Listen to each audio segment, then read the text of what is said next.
corrupção. Essa palavra resume bem a realidade no serviço público brasileiro. Em praticamente todos os casos, a culpa é das duas partes, de quem pede e de quem paga propina. E quando essa prática criminosa envolve a polícia, as consequências costumam ser ainda mais graves.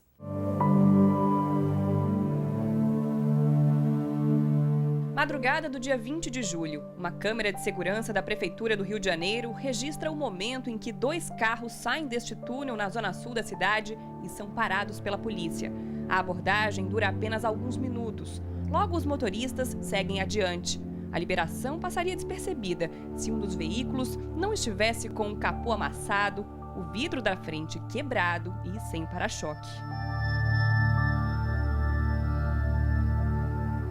O motorista era Rafael Bussanra, que, segundos antes de ser parado pelos PMs, atropelou Rafael Mascarenhas, de 18 anos, filho da atriz Cissa Guimarães.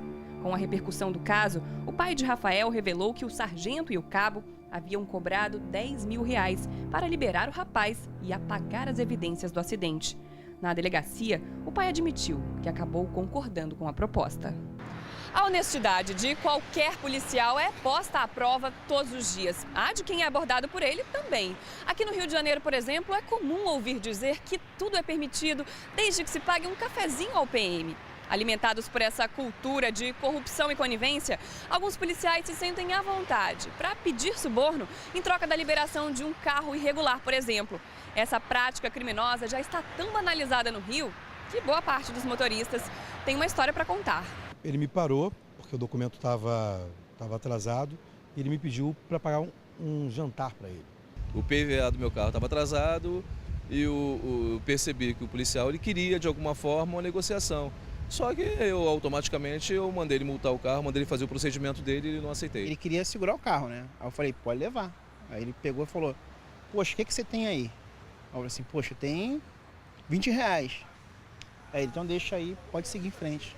O problema é que, diante de uma boa proposta, muita gente se deixa seduzir. Começou a atribuir valores altos à multa e às dificuldades que eu passaria a ter se ele cumprisse o dever dele e que, se eu pudesse, eu poderia ser liberado disso mediante um agrado ou alguma coisa assim. Eu aceitei, aceitei, dei, não lembro quanto foi na época, se foi R$10, R$20. Para alguns especialistas, quase tão grave quanto pagar propina é não reconhecer que participou de um ato de corrupção. As mesmas pessoas, né, que muitas vezes a gente vê preocupada, com razão até, mas questionando muito, criticando muito os grandes escândalos, revoltadas com os grandes escândalos, parecem cometer pequenos atos, são condescendentes, pelo menos, com pequenos atos de corrupção no dia a dia, como se aqueles atos isolados também não fossem corrupção.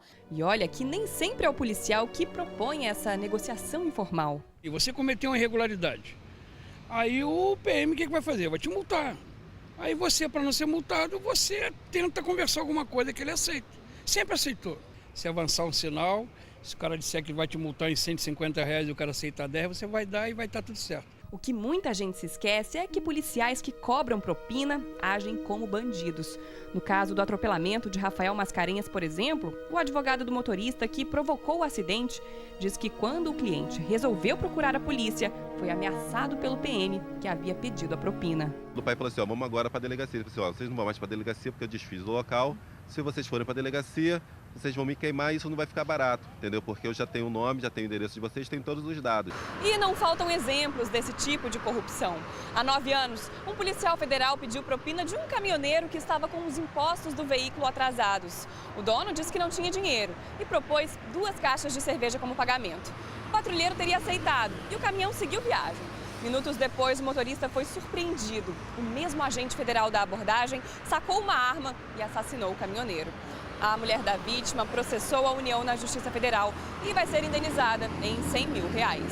Quem lida com o problema diz que a solução passa por um conjunto de providências.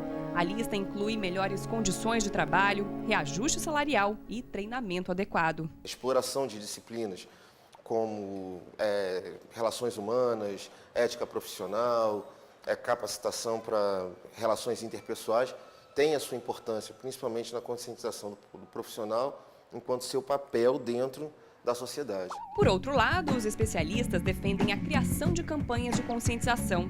Afinal, só existe propina porque tem quem pague. A pessoa que aceita é tão desonesta quanto quem está pedindo.